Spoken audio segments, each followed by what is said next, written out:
CNN has published an article about everyday words and phrases that might be misconstrued as racist by CNN. The one-time leader in cable news and current punchline to the old joke, what starts with C and ends with N and is dishonest, issued the article in the hopes of filling the space between two other articles. One entitled, I hate Trump so much I think I gave myself a hernia, and the other, a public service featurette on how to tell the difference between Jim Acosta and a lawn gnome. The article starts off by pointing out the tragic link to slavery in the phrase master bedroom. Yes, I know what you're thinking. You're thinking, Klavan, you incorrigible rapscallion. We know you regard CNN as a steaming pile of CNN, but that's no reason to make up stories that are even stupider than the stories on CNN. But no, this is absolutely true. The article says of the term master bedroom, quote, and this is a real quote, while it's unclear whether the term is rooted in American slavery on plantations, it evokes that history, unquote. Now you may laugh while rolling over and over on the floor, clutching your stomach and shouting, Ma, come in here and see how stupid CNN is. But who can deny that when one thinks of the phrase master bedroom, you can't help but imagine the miserable rows of enslaved bedrooms singing bedroom spirituals as they labor tirelessly in the bedroom fields.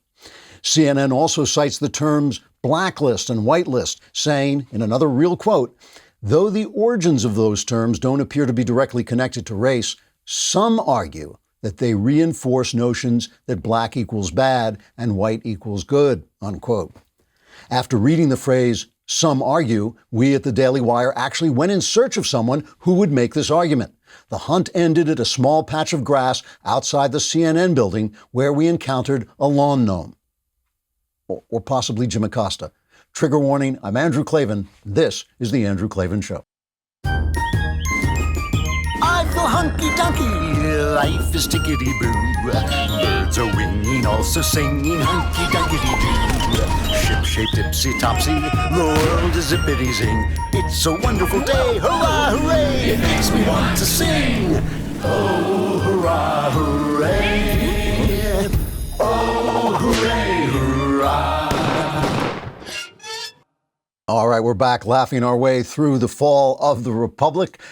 Please go on the YouTube channel and subscribe to Andrew Klavan if you put a comment there and we think the comment is, at least above the level of idiocy that is the usual content of the show. We will include it to lift our class. Here's one from A.R. Drone. Actually, this is actually a report from the scene. He said, I did as the rhetorically skilled bald man instructed, and I subscribed to the YouTube channel. As I clicked the subscribe button, I heard an ecstatic woo yeah yell and simultaneously had the awareness that angels had come down from on high to anoint me with everlasting wisdom. I had peace and tranquility, the likes of which I had never experienced, and I was overflowing with prosperity. I can't guarantee the result for anyone else, but you should try subscribing. Actually, we do guarantee that result. That is an exact report. All right, what's the big idea is brought to you today by the Benham Brothers. Learn how to own a business without it owning you. Get a 15% discount on the Benham Brothers new course, Expert Ownership, at benhambrothers.com/talent. Great guys. You should check them out.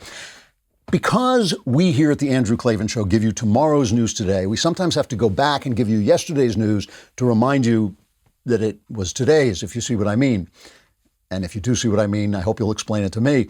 For a long time, I've spoken to you about a news media trick that we'll call the Katrina effect. The news media has become so corrupt and dishonest during the presidency of Donald Trump that we might forget how corrupt and dishonest it was under the presidency of George W. Bush. But we shouldn't, because during the W administration, just like now, everything W said was a scandal. Every assertion he made was a lie. Every mistake he made was a tragedy. And because none of that was true, no one paid any attention at first. And then came Hurricane Katrina. The hurricane flooded New Orleans and destroyed some poor black neighborhoods, an event that had nothing whatsoever to do with George W. Bush. It was a catastrophe largely caused first by the hurricane, but also by 100 years of Democrat corruption, which had diverted federal funds meant for infrastructure into the pockets of Democrat politicians. But the news media managed to fill the airwaves with so much hysteria and panic, fake stories of cannibalism and murder, all of which they blamed on W. Finally, their years of blaming Bush for everything took hold in the public's mind. It was like lighting a match in a room full of gas, and I do mean gas. The same is exactly true now. The exact same thing is happening now. Everything Trump has done up to this moment has been a scandal in the press. His words have been taken out of context to make him sound racist. Normal political shenanigans he's done has been criminalized. Remember, even when he killed that murdering terrorist scumbag, Abu Bakr al-Baghdadi, the press mourned this guy as an austere religious scholar and declared that Trump has led us to the brink of war. Then there was no war. They just forgot it and moved on to the next scandal, the color of his tie or some malaria medicine he was touting or whatever. Now there is a genuine pandemic crisis, which Trump had nothing to do with. He has had nothing to do with this. His administration has had the usual miscommunications and foul-ups and also many, many successes that the left tried to turn into scandals as well, okay? But the hard work of lying that the press has done all these years has finally paid off, and people are blaming Trump for what's not his fault. It's the Katrina effect. The press, meanwhile, is pushing Biden, a brain-dead puppet of the violent, racist far left, down this country's throat. And they're using this Katrina effect to get what they want. And if they succeed, this nation, formerly known as the United States of America, will become just one more colony in the empire of lies. All right. You know, people sometimes ask me if I really love our sponsors, and I really do, and especially this one, ZipRecruiter, and I'll tell you why. Here's why, okay? ZipRecruiter is for if you're an employer and you're looking to hire somebody, or if you're looking to get hired, it will help bring you guys together. Here's a story like that took place during this Chinese flu lockdown for Matson Resources. They needed to hire a seasoned senior Citrix administrator to provide IT support. That's not an easy job to fill. So they turned to ZipRecruiter, and ZipRecruiter's powerful matching technology finds people with the right skills and experience for the job you want. And in 4 out of 5 employers who post on ZipRecruiter get a quality candidate within the first day, one day. And that's how Matson Resources found Peter Alcantar Jr. Peter was laid off during the COVID-19 and needed to find another IT job quickly to continue paying his mortgage and his bills. He posted his resume on ZipRecruiter. ZipRecruiter identified him as a great match for the role at Matson Resources. They interviewed and hired Peter in less than 3 weeks. ZipRecruiter helped Peter find the right job, and they helped Matson find the right person for a hard-to-fill role fast. That's why we love them. That's what they do. Great job. See how ZipRecruiter can help. It's not just because they keep us from making more mistakes like Knowles. See how ZipRecruiter can help you hire. Try it now for free at ZipRecruiter.com/Klavan. That's ZipRecruiter.com/Klavan. One word of warning, do not hire anybody if he doesn't know how to spell Klavan, which is Klavan. There are no E's. I just make it look like this. Sebastian Gorka will be with us. He is back in the administration. We're going to find out if he does have now the nuclear codes and if he just doesn't have to tell us the whole code, just like 4 numbers, and then we'll guess the rest. Last week I was doing Shapiro's show. I was filling in for Ben, and I had Kellyanne and Conway on, and I told her that Trump should fire Brad Parscale and get more people in who think outside the box, and that is what Trump does. So we are obviously secretly running the Trump campaign. And I want to talk about the fact that I think the Trump campaign is just now organizing and getting started, and they're starting it on the push for law and order. There has been really now for 6 weeks, there has been riots ongoing in some cities. I mean, if you're in a place where that didn't happen, great. But if you're in Portland, this is all that's been going on. And the authorities, the people who were elected to run these cities and run these states have been doing nothing, as if it were somehow democratic for a group of thugs to take over portions of these cities and portions of these states and run them themselves. And they keep saying, well, that's what democracy looks like. No, it's not. That's what the mob looks like. That's what violence looks like.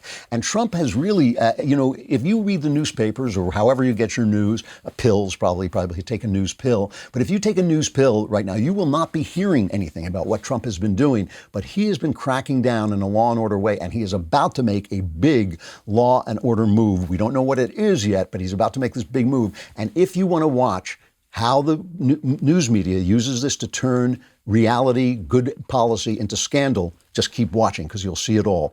And what I want to examine today is like how effective this is, because You know, it really is an amazing thing. This is something I've seen before. The riots, the dysfunction in the country, the dislike for the country, the dislike of people telling you that this country is essentially bad, when obviously this country is filled with people, so it's essentially sinful and broken. But it is an essentially great country based on great ideas that has produced more freedom, more wealth, more power than any country ever on the face of the earth. It's really a wonderful, wonderful place. There's nobody trying to swim from here to Cuba. There's no one trying to escape into Russia or into China, except for college professors who are taking our information and leaving the country with it. But no one's doing that. Everybody's trying to get in. That's why the left is constantly saying we have to open the borders, we have to have no borders, we have to have no security, because everybody is trying to get in. This is essentially a great country. And I've seen this before. And the question that's being asked now, and it's a fair question, in the intervening time since the 60s,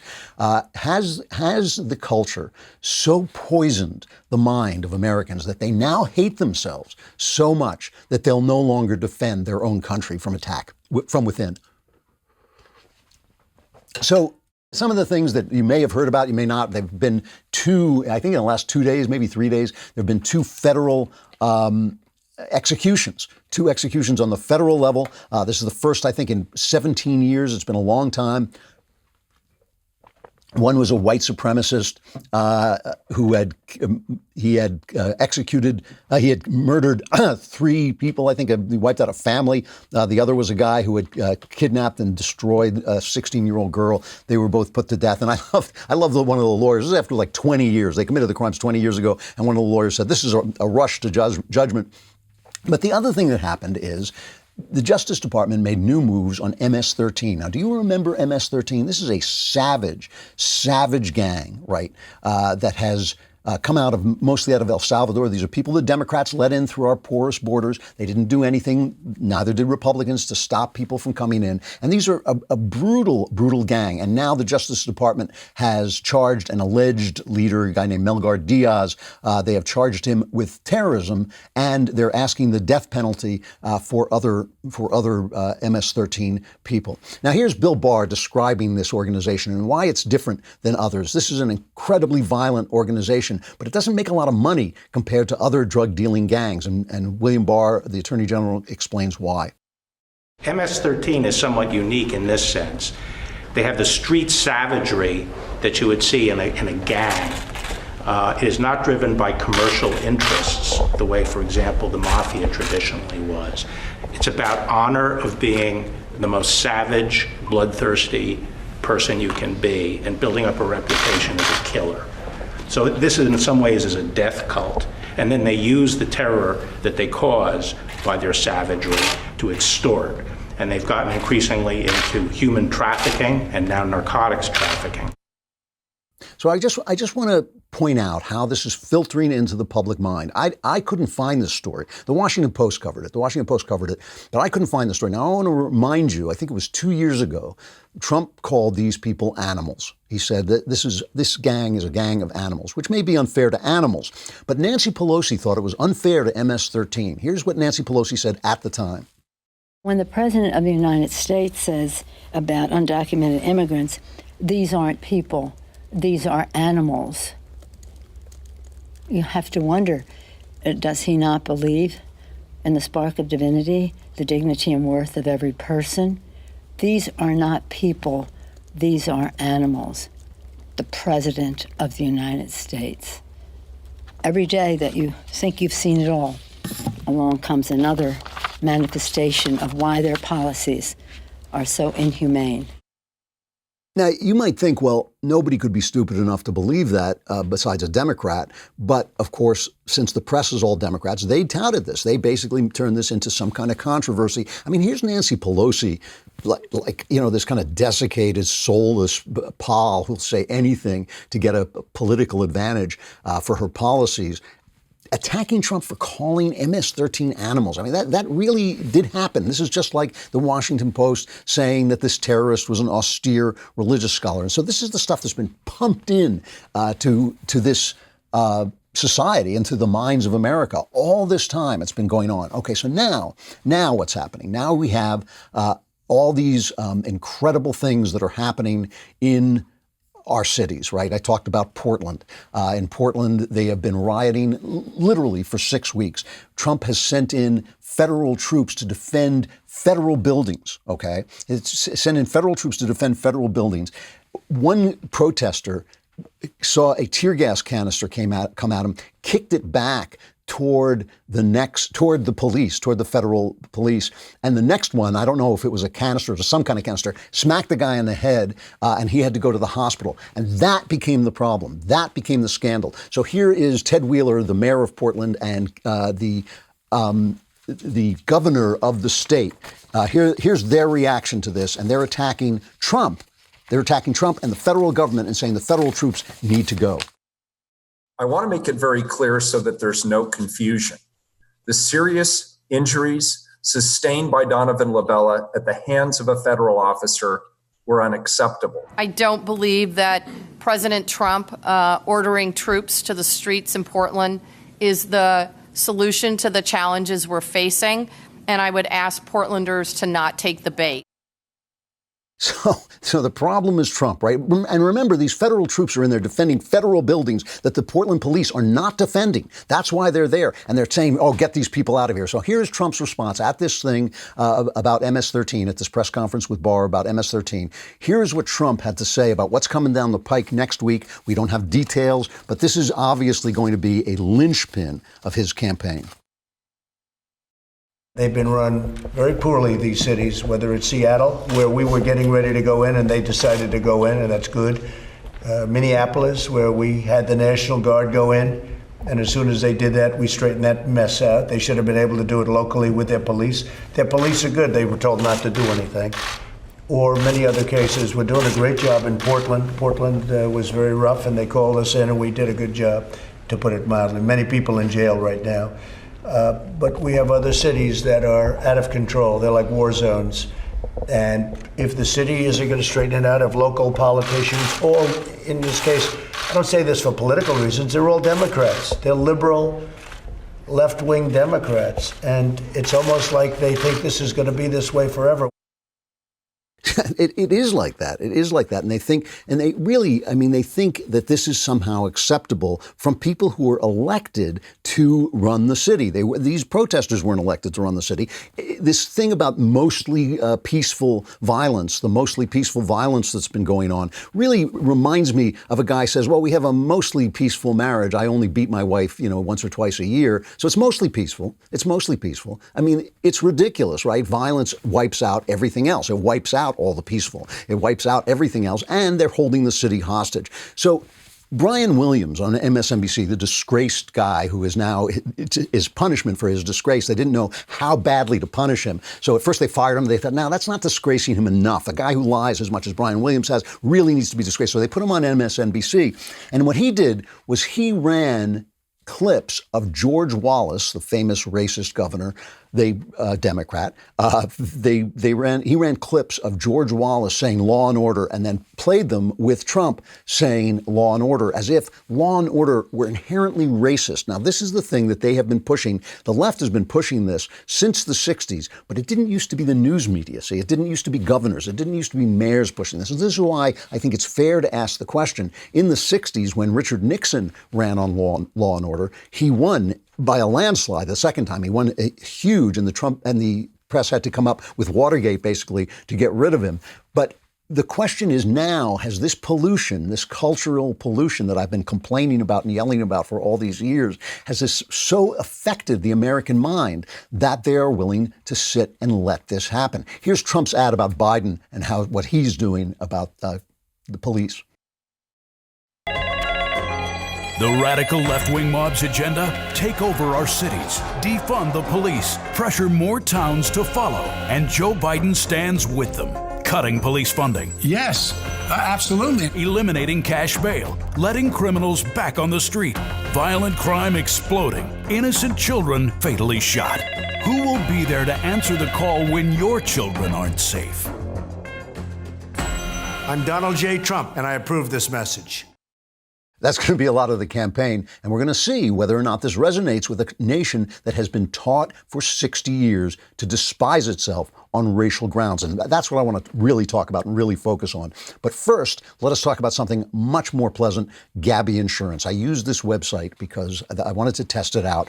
It's so easy, and it's really amazing because it's actually an honest product. Here's what it is, right? You need car insurance, you need homeowners insurance. You're paying a certain amount every month. Now you can go on Gabi and see about getting a lower rate for the exact same coverage you already have. Now, here's two things. First of all, if they can't help you, they'll just say it. No, you've got the best deal you get.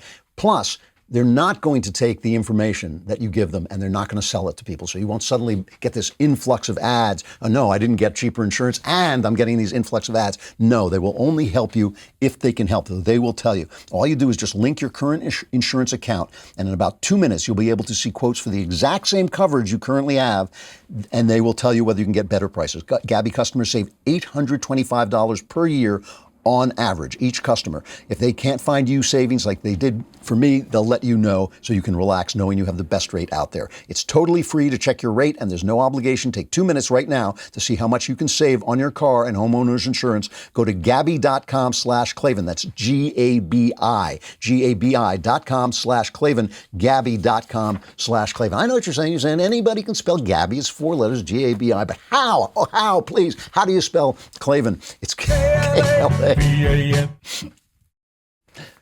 There are no E's in Klavan, folks. There just aren't. I just do what I can. I cannot find them.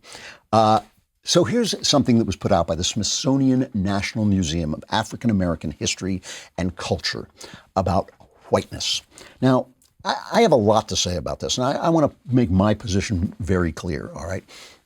I believe that racism is wrong. I believe that everybody has tribalism in his heart that sometimes is expressed as racism. In the same way, every man has lust in his heart. Every woman has envy in her heart. We all have sins in our hearts, but we don't act on them. We know that they're there. We know we speak to God, and God knows that they're there, and he knows that our pretenses are just pretenses. Our sanctimony is just sanctimony. He knows when we're pointing at other people, we're just trying to turn God's eyes away from ourselves because God knows what's in our hearts. We all know we have these things in our hearts.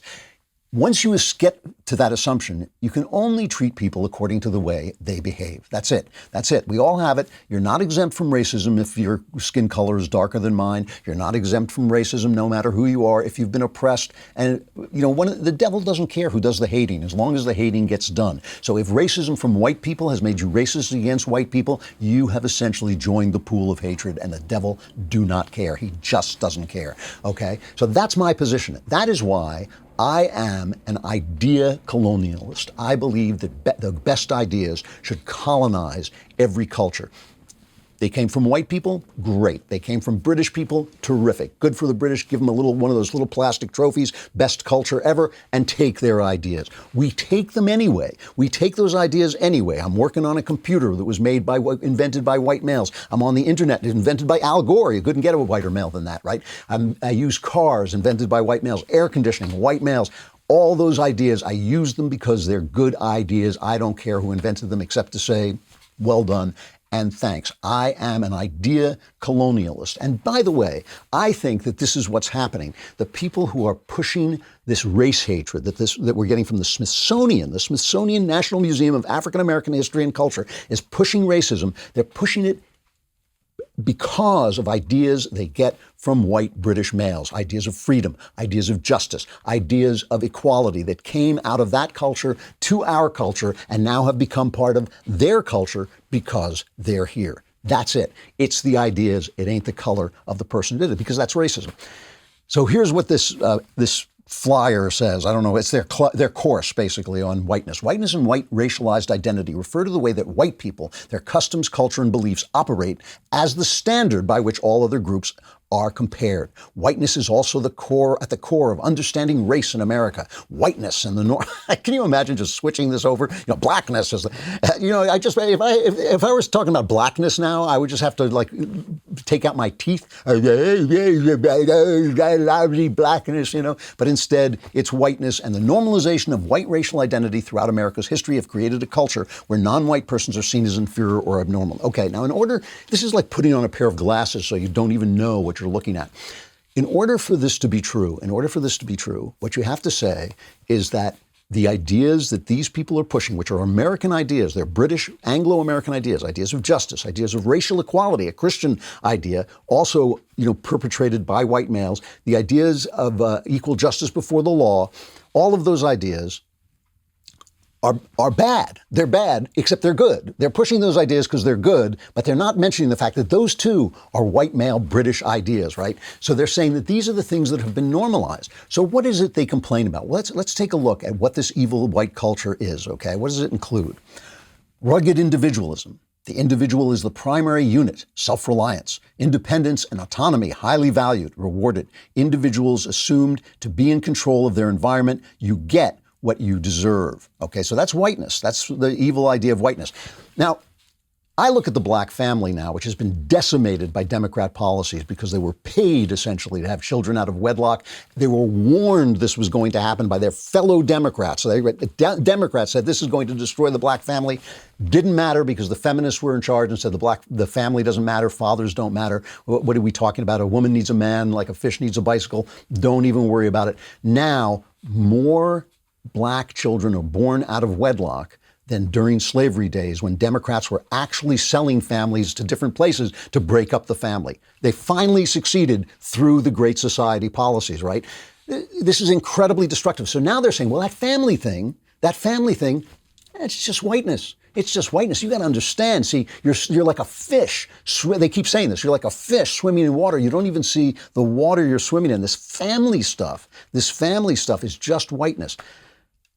They might as well just go in, seriously, the Smithsonian African American Museum might as well just go in and poison the water in black neighborhoods. This is the most destructive, vicious, toxic thing you could possibly say to people who need one thing more than they need anything else, which is fathers. They need intact families. They haven't got them. But that's just whiteness. That's just whiteness. Here's more whiteness. Emphasis on scientific method. Objective.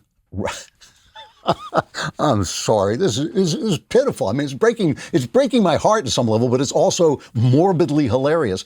Objective, rational, linear thinking. You evil white people, rational thinking. And by the way, that's only white males.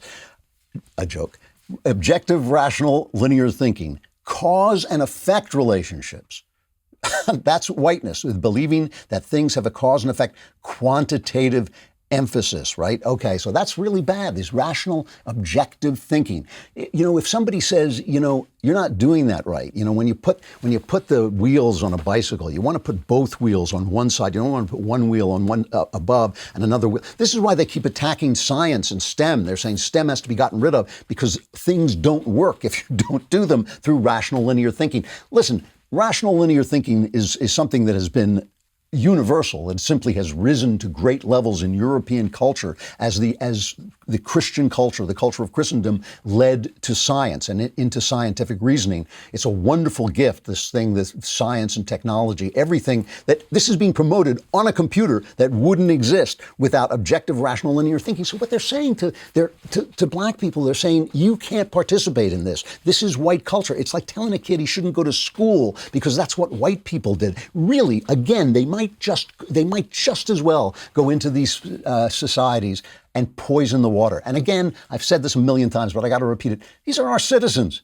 These are our brother and sister citizens. These are, I don't give a rat's about the color of their skin. And I know they tell you that's a racist thing to say, by the way. That's a racist thing to say, that you don't care about the color of their skin. I don't care if it's a racist thing to say. That's how racist I am. I am so racist. I do not care about the color of their skin. I want them to go to school. I want them to have intact families. I want them to use and learn objective linear reasoning. If that comes from Britain, if it comes from ancient Greece, I don't care. It's good. It is good. That's the thing we're talking about. It's not white and black. It's good and bad, useful and not useful, holy and not holy. Those are the things that really matter. What else? The Protestant work ethic. You white people disgust me with your Protestant work ethic. This is coming out of the Smithsonian Institute. This is coming out of the Smithsonian. The Protestant work ethic is whiteness. Hard work is the key to success. Work before play. You disgust me, you white people. If you didn't meet your goals, you didn't work hard enough. No. If you didn't meet your goals, it's the white man's fault. That's how what you do. That's how you do it. This is what they're selling people. They're literally selling people and telling people that you should not feel this way. That if you're a white person, you can feel this way. It's fine for you to feel this way, but don't push it too far. Don't push it too far. Now, of course, anything, I suppose, including the work ethic, can be pushed too far. But status, power, and authority, wealth equals worth. I don't know if that's white culture. I'm not sure. Your job is who you are. They're just making that up. Respect authority. If it's really, this is the country that invented liberty. This is the country that turned liberty into a real thing. And they're saying that it respects authority. Religion, Christianity is the norm. Well, Christianity is the norm. That's just true. But it's more than that. Christianity is true.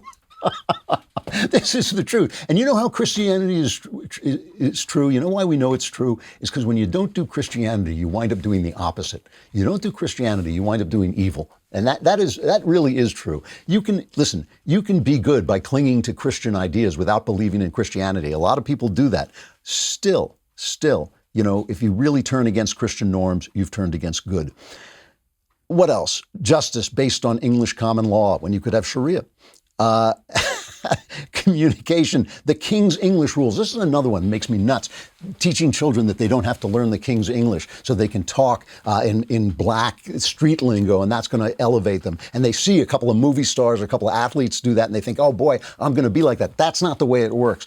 This is poison. This is toxic. And the question is, have enough white people been fed enough guilt that they buy into this destructive philosophy, that they are going to stand by and watch their cities burn simply as a way of beating their chest? That's the question before us, and it's one of the big questions this election will show us an answer to.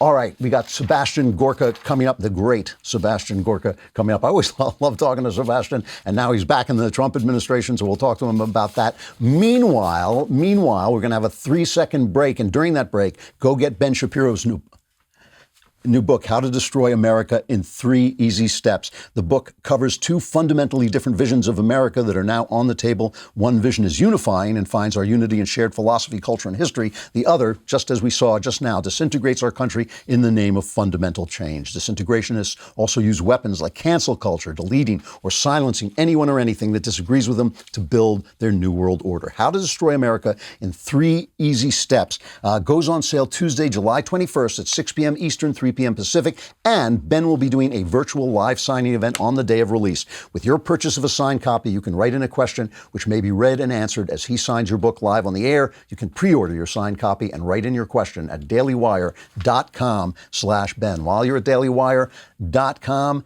you want to get a reader's pass. It's the cheap way to support this site and to support the news. If you don't like fake news, you can get real news and real honest opinion right here by subscribing for only $3 a month. It's 99 cents for the first month, then it's $3 a month. You get access to our mobile app. You receive push notifications for breaking news and special content, as well as join the community of Daily Wire members who are actively commenting and discussing our content with each other. You can even read wonderful articles like my own, Hamilton is the Anti-1619 Project, which really was one of the best articles I've written for the Daily Wire. Mobile ad-free access to all of the Daily Wire news, exclusive op-eds, and all our podcasts just for $3 a month. Go to dailywire.com/subscribe. Monsieur Gorka is on his way.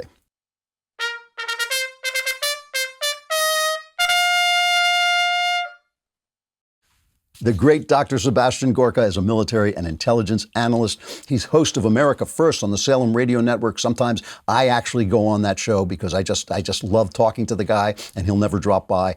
He's a former assistant to President Trump, and now he's been tapped to be appointed to the National Security Education Board. His latest book is The War for America's Soul. Dr. Gorka, are you there? I can actually see you. How are you, buddy? It's good to see you. So I'm a Monsieur and you're the Galactic Grandmaster. How does that work out? Come on, Drew. That's not exactly fair. I have to hide in a bunker and you've got some beautiful attic, some wood-lined attic. What's going on here? Listen, you just got your back. You've been appointed to the administration. What I want to know is, do you have the nuclear code? And just give me a couple of the numbers. You don't have to give me all the numbers. What is this new job? The code is CAG. K-A-G, but don't tell anybody, okay? I'll never tell. What is your new job? What is this?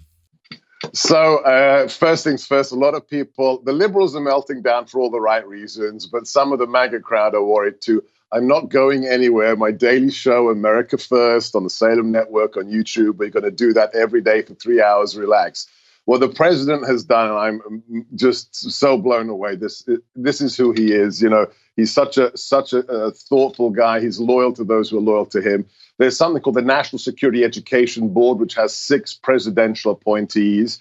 And he's named me as one of the 2 new appointees. This is the entity that guarantees that the whole U.S. national security sector, whether it's the Pentagon, the intelligence community, whatever it is, they have the right relationships with private institutions, research institutes, think tanks, colleges, and that we get the right support from those private entities to understand our enemies and defeat them as needed. And then also we have certain fellowships where we place people in those institutions to learn the right languages, understand, you know, Chinese national security strategy, whatever it is. So it's a very cool, you know, I spent more than a decade teaching the U.S. military in irregular warfare. So it's nice to be back at a different level as a presidential appointee. So thank you, Mr. Trump. Thank you, Mr. President.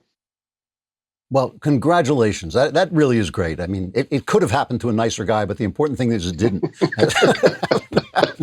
I don't do nice, okay? I do not do nice. So, you know, you and I have talked about this over the years, about the fact that Trump came in with sort of this band of irregulars. He came in with a band of guys who were really thinking outside the box and really saw an opportunity for this president to win when nobody else did.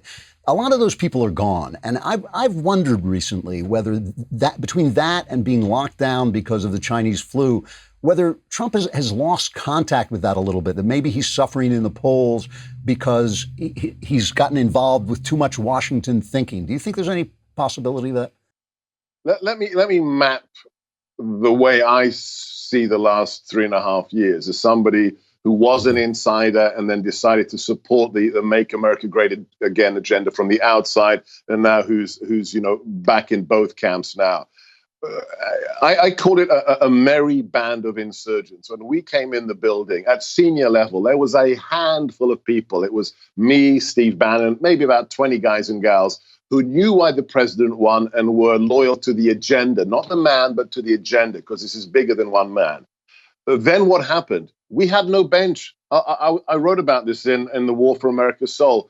We had no bench, Drew. We were the outsiders. We were truly insurgents. And then we come in and the president has to fill 4,000 political appointments. Well, what's going to happen? The vacuum is going to be filled by the schlep of the Bush administration, the old Bushies, the rhinos, some of the neocons are going to polish off their CVs. And a drug deal was done with Reince Priebus and the GOP. And a lot of people who had nothing to do with MAGA, didn't understand hillbilly elegy, didn't understand 2016, came into positions in the administration. And that's why I left. I was being boxed out. I told the president, I can serve you best on the outside. And that's what I did. Now, and Drew, here's the good news. In the last 7 weeks, things have really changed. There's a new guy who's come back in, another guy who was boxed out by the bad guys like General Kelly, called John McEntee. He is head of presidential appointments. He's one of the reasons I'm back in working for the administration. The good guys are back. The MAGA OG team is coming back. And we have 109 days to fix this because, you know, COVID is being exploited by the Democrats. China is using the Wuhan flu as a weapon. But the president, I saw the president, I was in the Oval with him for half an hour yesterday. He's not going anywhere, and he's as fighting fit as he was 4 years ago. That's great to hear. I'm really happy to hear that. Does he know that there's trouble? I always worry about presidents in their Oval Office being surrounded by yellow smiley faces telling him everything's great. But the polls really do look rough right now, and I'd like to know that he knows that. Does he? Well, look, he knows two things. He knows that we have to bring our A game, and that this is far tougher than 2016. Because in 2016, Drew, The left didn't take him seriously. They thought he was a joke. They thought he was a reality TV star, not a billionaire who'd never run for public office before and defeated 16 rhinos on the right in the debates. Now they take him deadly seriously. They understand the threat he represents to their neo-Marxism. Look at what Biden did yesterday. He embraced AOC's Green New Deal. Stalin couldn't get a plan on the paper like AOC's New Deal. Beef is bad. Gasoline engines are bad. I mean, come on, this is insanity. So the president knows. And when it comes to polling, look, you can't take anything for granted. I get it. But 2 tweets that I've saved and I repost regularly are the New York Times 2 weeks before the election in 2016 saying Hillary has a 92% chance of winning, and HuffPo. 2 weeks or 10 minutes. Yeah. No, HuffPo on the day of the election saying Hillary Clinton has a 93% chance of winning and Donald Trump has a 6.2, not 6.3, not 6.1, a 6.2% chance of winning. Polling is like Victorian phrenology. It is a dead science. And the idea that the massive silent majority that propelled this non-politician to the White House in 16 hasn't grown in the last 3.5 years, you have to be smoking something, and it's not tobacco if you believe that. All right. Well, what would you recommend? You know, I read in the paper today, I had Henry Olsen on. A lot of people got angry because Henry's very glum about this. He's not an anti-Trumper. But he does believe the polls look very bad. And he said somebody should be double checking Trump's tweets. And today, one of Trump's biggest supporters in Dallas said the same thing. Somebody should just go over his tweets. He said mostly, I love the tweets, but now and again he goes over the line. What would you suggest? If Trump said to you, what should I do to turn this around? What would you tell him? If anybody says they're a conservative and raises the issue of tweets with me, I rip them a new one. Oh, seriously. 44 million people unemployed because of a Chinese virus that was seeded across the planet by the communist regime. And you're talking to me about tweets?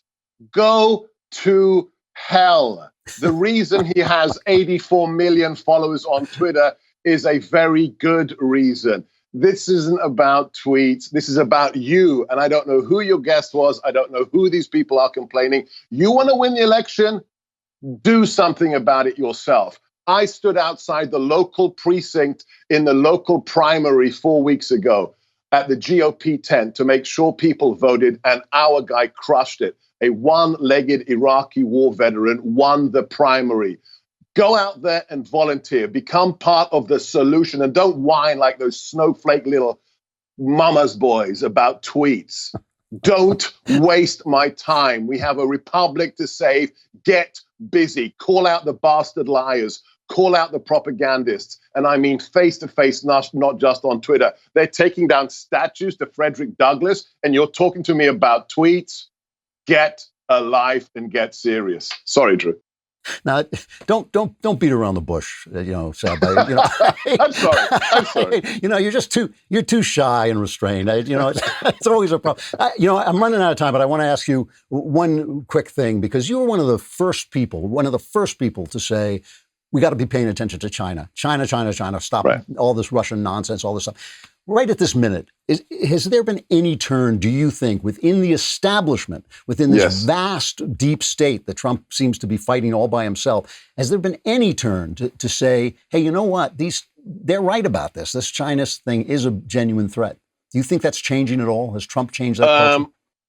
Inside you don't need to worry about the bureaucracy. The new national security advisor, the new deputy national security advisor, is a sinologist, former Marine, Matt Pottinger. He is on point. He gets it. We just convinced the British. We convinced the British to expel Huawei from 5G. That is a sucking chest wound to these communist bastards in Beijing. The deep state has lost this fight. Now we're seeing the private sector wake up. We're seeing people like Google and Apple think twice. That's the real victory. It's not the deep state that matters on China. It's Beijing Biden. This is the man who got a $1.4 billion deal for his son Hunter when he was the vice president. and he was the point person for China. The threat to America isn't the deep state when it comes to China. It's the Democrat Party and sleepy, creepy Beijing Joe. Sebastian, Gorka, you are always a breath of fresh air. It's great to talk to you. I hope you'll come to town soon enough and share a cigar. It's wonderful. It really is, Seb. It's great to see you. And congratulations again. Couldn't happen to a nicer guy, truly. Thank you, Drew. All right, we're out of time, but we will, remember, have a show tomorrow. I will be back with a special Friday show, making the Klavanless weekend, by my calculations, 1 day shorter, which gives you some smaller chance, maybe a third more of a chance to survive until Monday. So we will be back again tomorrow. I'm Andrew Klavan. This is The Andrew Klavan Show.